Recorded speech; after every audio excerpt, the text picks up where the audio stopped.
Grammy, Stellar, Dove, and NAACP Image Award-winning solo artist, Mr. Bebe Winans.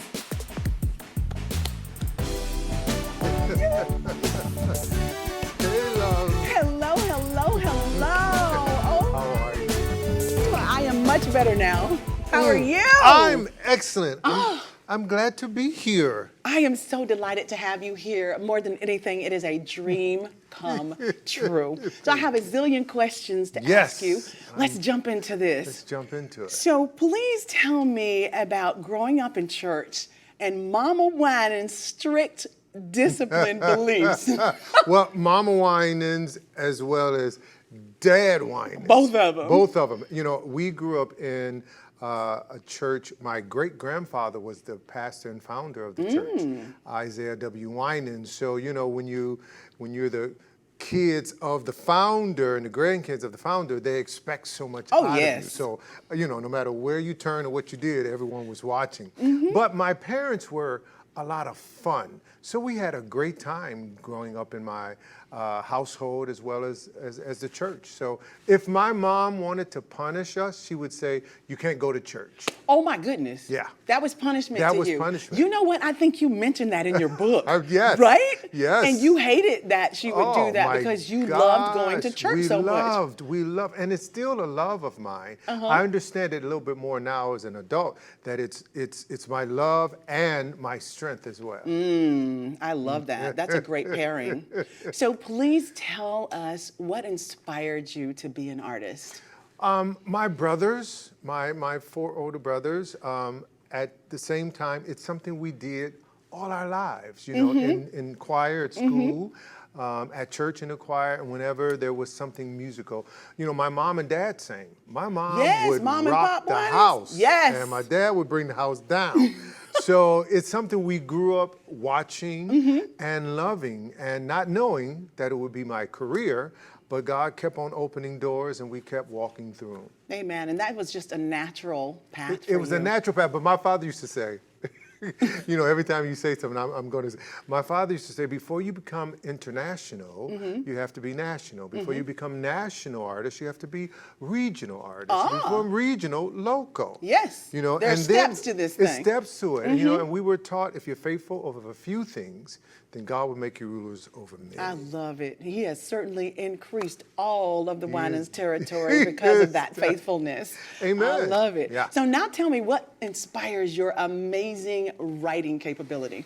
Oh. Well, see, I loved, Sisaundra, I loved writing always more than singing. Really? Yes. And if I had to choose either or, I would choose writing. Well, I'm glad we're not going to let you choose that. We can't let you choose but that. my singing was just a way, a transportation to get my songs out there to in the airwaves. And so I absolutely loved, you know, songs that Stevie Wonder wrote, and various other, you know, Detroit, Michigan was filled of singers and writers. And then my brother Marvin, seriously, was one of my heroes when it came to writing. Oh my goodness. And so I used to force Cece.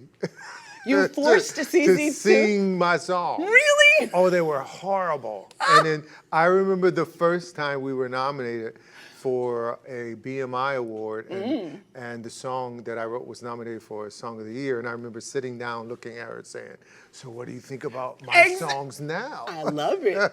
And she couldn't say anything, right, as she's going up to accept this award. Exactly, but you know, she sung the horrible ones as well.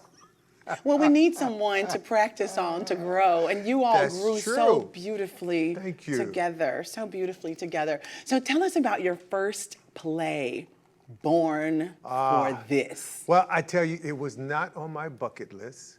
I love doing a lot of things behind the scenes. I love being behind the scenes, behind the camera. And so one of the things that I have been doing over the years were private events for, you know, the likes of Oprah Winfrey and various other ones. And so John Travolta was having his 50th celebration, his 50th birthday.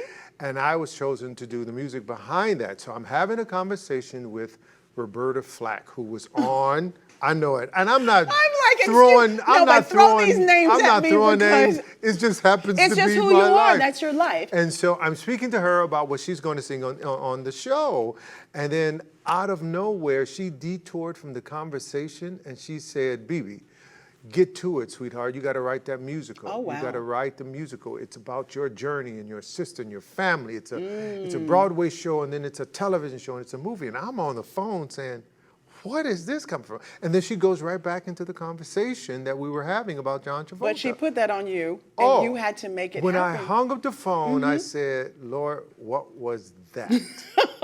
4 days later, I'm in Montreal. I walk into my hotel, open the laptop, and it's like a faucet came on. And I sat there. Oh, wow. And I wrote out what would become the first draft of Born for This. And when I tell you it is critically acclaimed, when it opened up, everyone was like, this is the show. And headed to Broadway? Yes, headed to Broadway. Talk to us about headed to Broadway. Next year is what we're talking right now. And you know what? It's sometimes, I can say this honestly, sometimes we just look for God to open doors, and we don't look for him to shut doors. Right. And so after all this time, we were given a theater in 2019 for Broadway. And then it was taken away from us. And we were like, oh no. God, are you like, what happened, Jesus? Not knowing that there was a pandemic that was coming around. Right. And everybody that was on there was shut down. Completely. I mean, all of Broadway. So lost a lot of things. So God was protecting. Yes. He has a way. When we think that it's against us, he makes us understand. No, this is for you. And we should trust him. Yes. That he has the best. Yes. Yes. So not only do you have a play, you wrote a book. Yes. I mentioned a little bit about the book earlier, and you were talking about how your mom would punish you all, and you couldn't go to church if you acted up, and that was something. Tell us about this book that was released in October of 2019. Well, it's just a part of my journey. I had really written a lot of the musical, and then I started writing the book. You know, my first book was The Whitney I Knew, when Whitney passed away. Yes. And it became such therapeutic for me. It was, you know, therapy for me to walk down that journey. So I understood what it takes to write a book. Yes. Ooh. It's a lot, right? It's oh my Lord. It's like opening up your whole soul, being so transparent about everything. But you ain't got nothing to hide. But you know, and you can't be afraid to bear that, and you understand that because even being in the public eye, you have to make up your mind that you're willing to not only enjoy what God has done, but also the criticism that's going to come with it. Exactly, because we know that in the test is the testimony, and that's what we're supposed to share about his goodness. So whether it affects us good or bad, we're supposed to share, right? Yes. And it's not always the easiest thing to do. No. You can remember being in school when there was a test day and you was like, oh. Yes. I wish that was me on every test. I didn't study that. Okay, well, go ahead. I do know that. So close to around the time of your book, you released your project, Need You. Yes. What message were you trying to convey in Need You? Everything that I had learned during this journey for the Broadway musical.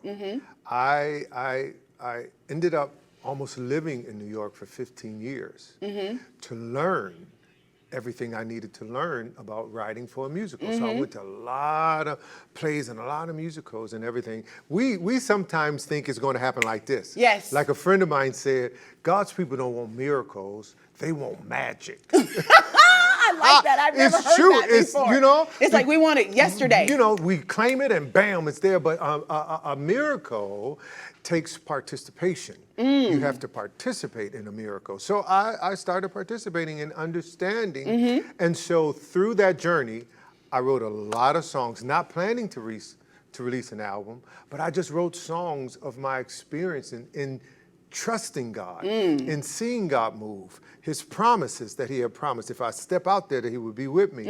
And so before I knew it, I had an album. And I went into the studio and recorded it, and That's and how the neat rest you is came. history. It's a beautiful, beautiful thing. Thank you. So out of all the songs that you've written, the ones that CC sang that were good, bad, and indifferent, tell us which ones are your favorite that you put on and that you just have to hear because they encourage you. That would be In the Meantime. Ooh, In the Meantime. In the Meantime, because there's so much work to do, and we should be always willing to work until God takes us home. In the Meantime is one of those. Lost Without You would be one of those. Yes. We're Heaven. starting our playlist, so keep going. I have them in that, but I'm going to separate them into their own You know, playlist. there's different moments. I mean, Heaven was one of those songs that my producer at the time threw a curve at me because I didn't really think I was up to par in writing, and so he was playing this melody, and I said, "Wow, that's a great melody." I said, "Who's gonna write the lyrics?" He looked at me and said, "You are." Oh, wow. I was like, "Whoa," and so that is always going to be one of those special songs for me because it put me into a uncomfortable position, and it caused my writing to come forward in a very big way. Well, they are beautiful songs. I cannot wait to go out of this space and go listen to them again. But this is one thing. Everybody knows you to be so fashionably forward. I gotta know, who dresses you? Do you do this yourself? Okay, there was but there still is. There's a wonderful friend named Ronnie Burks. Ronnie Burks. She is the designer for a couple of shows that's out there on BET and various other things. So she used to dress the Whispers, and that's how we met.